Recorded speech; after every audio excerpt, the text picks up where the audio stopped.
আমি সন্ধ্যাধারা, আমার চ্যানেল সত্যের জয়তে আপনাদের সবার স্বাগত।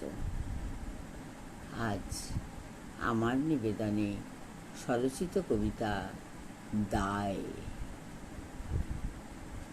আমি দীপশিখা, সন্ধেবেলায় আমার প্রদীপ চলে না ঘরে।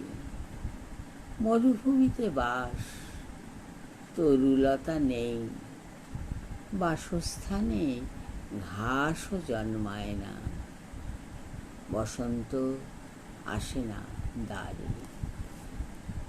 তবু একদিন পদ্মগন্ধ ছড়াই, উন্মত্ত মধুকরের দল গুনগুন করে আমারই চারপাশে।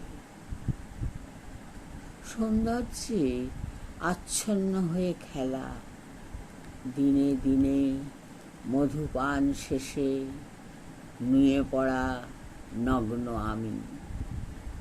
ছেঁড়া পাপড়ি, পাতা, অন্তর সাগরে সময়ের কথা।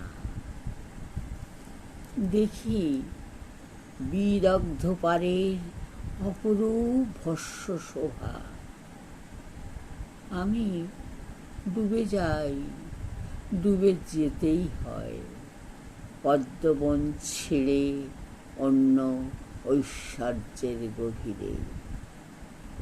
নিজের পলতে তৈলাক্ত করার দায়ে আর হবে না ফেরা গরিব ঘরে, যেখানে বড় হওয়া বড় দায়। আমার কবিতা আপনাদের যদি ভালো লাগে, লাইক, শেয়ার, সাবস্ক্রাইব করবেন। আপনাদের মূল্যবান মতামত জানাবেন। নমস্কার।